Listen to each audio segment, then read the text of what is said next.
Respond to the girl who sent an anonymous question through a third party. The question was, how can she get along with her mother-in-law on vacation? Wow. First of all, the question isn't, how can you get along with your mother-in-law on vacation? The question is, why aren't you getting along with your mother-in-law? And you're on vacation. I mean, how bad could she be? But all any mother-in-law wants from a daughter-in-law is to know that her son is happy, getting along, and to see the kids. Those two things. Everything else is clutter. And if you're just like making a big deal out of everything else, it's really a lot of it in your mind, and a lot of it is like just unnecessary. Those two things. That's it. She doesn't want to be your new best friend. I'm Lindsay from Brooklyn. I'm your new best friend. Most of the time, the reason why the young girls are so scared of the mother-in-law or they have fear is that maybe they do things differently, or they act differently. And you just have to learn how to say two words, and you're going to get along with everybody. All you got to say is, that's her. That's her. She does something like this. That's her. She does this like that. That's her. She acts like this. That's her. When you say that's her, it's acceptance. It's acceptance. And you don't have to beat yourself up. How are you going to get along with her? That's her. That's her. She's part of the package. If you truly want to get along with your mother-in-law, tell her what she wants to hear. She doesn't want to hear mockery of your husband. She doesn't want to hear you putting her son down. She doesn't want to hear you say a funny story, a cute story, how he went to shul and he was wearing one black shoe and one blue shoe, or one brown sock or one blue sock. She's only going to blame you for not matching up his socks. She wants to hear nice praise about her son, so just tell her something nice. He's so handy around the house. Oh, I just love that anything I need, he knows how to fix it, you know.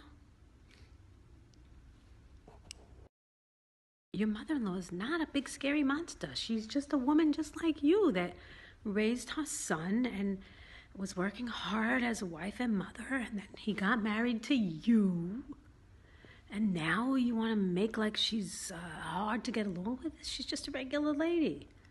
If you treated her with respect like you would any person who's older than you, that you would just say, I respect my elders, like if you were on the train and you got up for an older woman to sit down, you would do that for a stranger.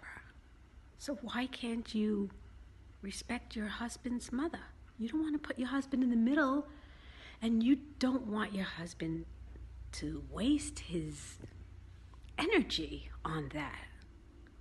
You're cutting into his success energy. You don't want to do that. If you really feel that fear of a mother-in-law, what would you do if you were walking down the street and you saw a man walking towards you with a big German Shepherd?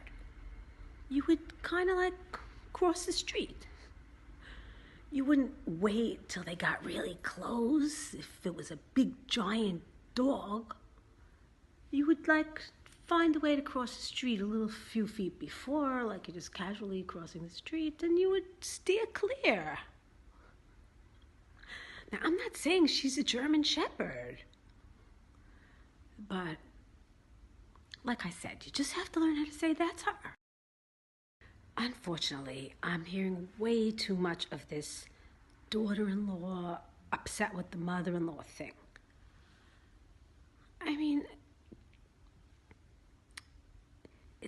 It's a luxury problem.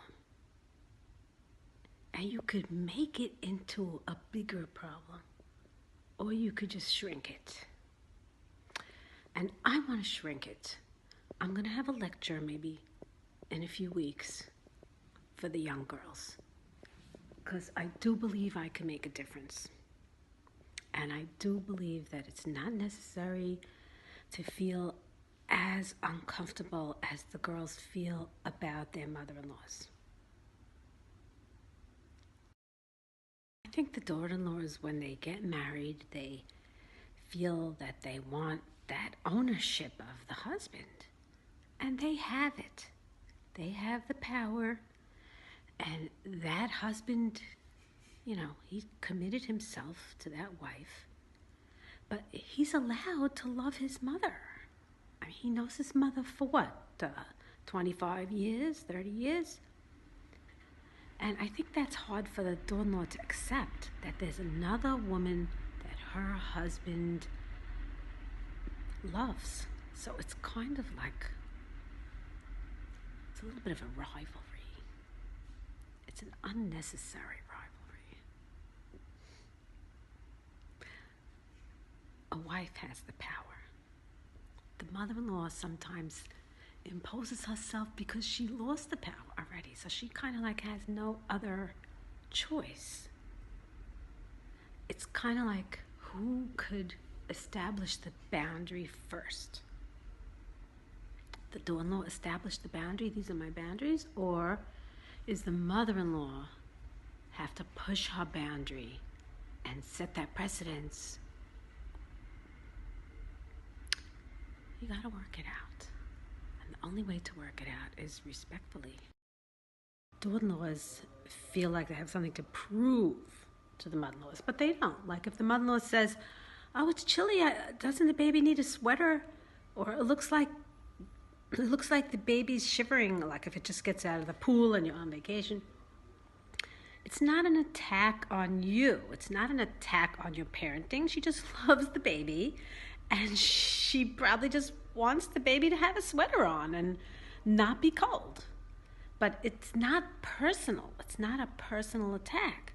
But when you hear it, it sounds like an insult. But it's not. Daughter-in-law is taking things much more sensitively and personally because it's her mother-in-law. If her girlfriend told her, your kid's lips are turning blue, wow, your kid's shivering, would they think that that friend was insulting their parenting? They would just go, oh, you're right, oh my God, she's shivering, I should get her a towel, I should get her a sweater. Like, it's because it's your mother-in-law telling it to you. Like she's the big, scary monster. It's not a bad idea to praise your mother-in-law to your husband. Tell him something nice about his mother. That way, if she does have a private conversation with him, he could say, oh no, she loves you. She said this about you. She said you were so nice. She said you were a good cook. She said she's so happy that she has a mother-in-law like you. And smooth things over. You'd be surprised how easily you could get used to making that weekly phone call to your mother-in-law. In the beginning, it's like, oh, what am I going to talk to her about? You're worried, but talk to her about something she's interested in. If she plays cards, so you could ask her, how's the card game? And then watch how she lights up. She starts talking about a card game. Little by little, you get used to talking to her.